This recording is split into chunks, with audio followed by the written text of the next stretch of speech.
this is NASCAR Racing Fan 2015, back with another NASCAR review. This one is on Richard Petty Motorsports. They are going down to one car. They're the newest single car team in NASCAR, and they will field the number 43 of Aric Almirola for the 2017 season. As you can tell, over the last couple days, they announced Matt Benedetto is going to be the new driver of the 32 car in this crazy, silly season. And he will drive the 32 full-time with Can-Am. And now the interesting part, though, is with the charters, because with NASCAR's new charter rule, if a charter finishes in the bottom three years in a row, that charter can get taken away and possibly given to another team. So what they did is they sold their charter, the one that they finished in the bottom three with, because the team wasn't that great. They sold that one to the 21 team of Ryan Blaney, guaranteeing Ryan Blaney into the race finally. And it looks like, I'm sure, they'll keep that one for a while, or possibly they could give it back to them, and then the 32 team gets it back, because that 21 most likely won't finish in the bottom three. And then if Richard Petty somehow the 21 can find another one, that would happen, and all that. And then the other interesting thing is, though, 32 ain't in the guaranteed, but they buy the number 44 charter, or I think lease it or whatever, from Richard Petty Motorsports, which means that the 44 or Richard Petty Motorsports will be going down to one team with Aric Almirola. And this means I think we have like 35 cars. I feel like there won't be 40 cars. There might be like 3 teams that try, like I think Premium Motorsports, but gosh, it's just crazy with all this charter mess. And I'm telling you, it seemed like teams are dying out each year. But yeah, Richard Petty's second team to downsize besides Roush Fenway Racing. And Richard Petty, I can't believe how bad this team is. They were Everham Motorsports, and then they combined with Richard Petty eventually. So they had like 4 cars.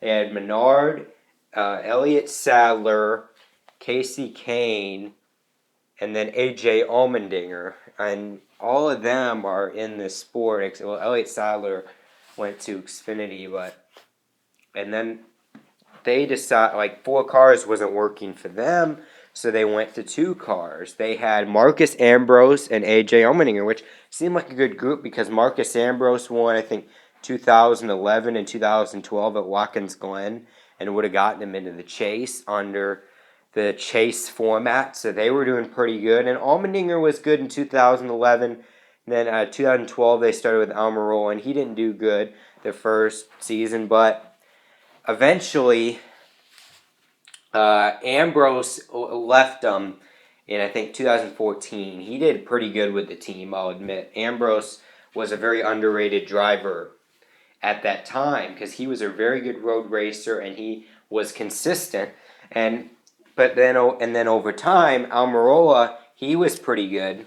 In 2014, he won the rain-delayed July race at Daytona and locked him into the chase. And then, in 2015, they were, I think, 7 points away, or I think it was, from getting into the chase. And they almost pulled off the upset at Richmond to lock themselves in. And so you're thinking that Richard Petty Motorsports is definitely going to be a contender next year. All they have to do is, you have Clint Boyer or Michael Racing going out of business, they can easily make it in. And then 2016 rolls around, and you have Aric Almirola, who's feeling confident, and then you have Brian Scott, who they said Rich Boy gets a ride, or he got it off of Shore Lodge money and Albertson's money, and that team just sucked. I'm telling you. Aric Almirola looked like he was okay in the second half. I think they barely even cracked the top 30. Some weeks they were so bad, and I didn't really notice they even existed that much. And I think Clint Boyer beat him in points, which is terrible because H. Scott gave up on that team and put them out of business. And then where they did terrible, and Brian Scott wrecked almost every race. His only good thing was getting a second place finish at Talladega. That was it. And that's because there were no big wrecks. If Scott would have been in like a 3 wide pack situation, I bet you he would have spun out and wrecked.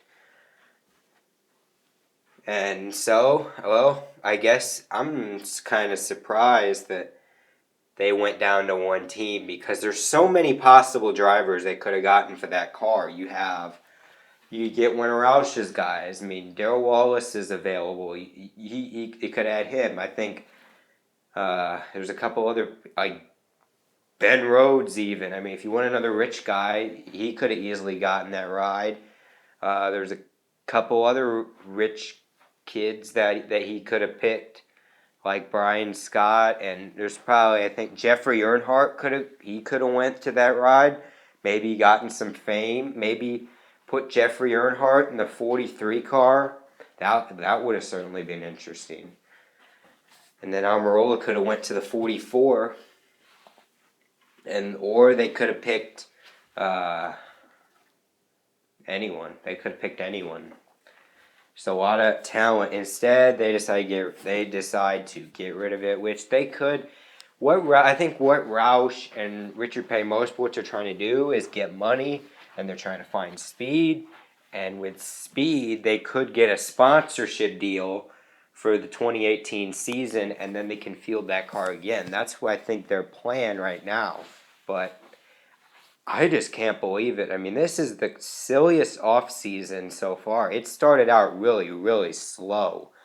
There was nothing going on, and then, like, the minute after Homestead, we have all these ride switches, and it's been fun and kind of sad seeing, like, 16 car go, and then Richard Petty Motorsports not on a one car, but also having JTG Doherty Racing and Furniture Row expand. So it's certainly been interesting. I'd say this is similar to the 2014 season where there were a lot of ride changes, a lot of new people were coming in, and I think Stewart-Haas was like big. They had 4 cars, and this year they're going to Ford. So Stewart-Haas is definitely back in like terms of popularity, like they're getting talked about a lot.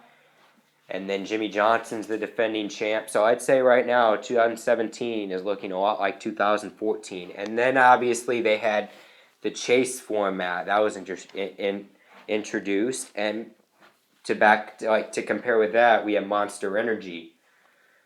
So yeah, I mean, if you have to compare it to you have to compare it to 2014. And the rookie class is also all right. We got Eric Jones, Ty Dillon. He's still gonna suck. I'm telling you, he's gonna be a bust in Cup. But yeah, I think this year is gonna be great. But bottom line, sad to see Richard Petty Motorsports do that, and I think they could go out of business too because. But on one more thing is, I think they might go out of business. I mean, Richard Petty's team hasn't been that great, really. I mean, I can't believe that with all his experience, he's getting beat by Germain Racing probably and all these other ones. You think the king should technically be the king of NASCAR still, and that 43's stuck running mid-pack.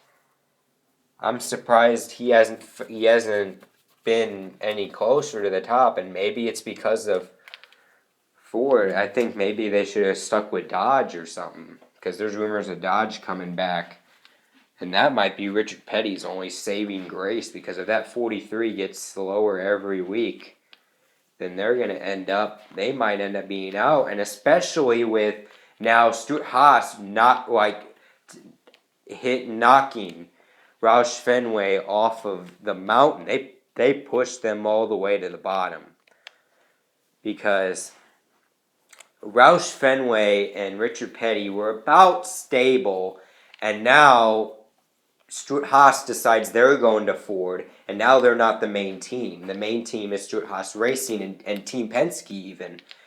They're now the main threats, and now with Richard Petty and Roush, they're towards the bottom now, and I don't think they're going to get back to the top. They could still gain speed. Who knows? Maybe they improve, and like Team Penske might go down, like they might disimprove, but it's going to be really hard to defeat Stuart-Haas Racing. So, for me, I think if Richard Petty might want to consider going to Dodge. If they go to two teams, to go to Dodge, because that might be their only chance to survive, especially with a couple Ford teams now beating them. So that's just the bottom line, and well, we'll see if Roush and Richard Petty survive. I think in 5 years, both of them might be gone, and we may never hear about them again. So that's the end of the video, guys. If you like this video, give it a like. Like me on Facebook, NASCAR Racing Fan, YouTube, and SRX News page. Subscribe for more videos. And this is NASCAR Racing Fan 2015 signing out.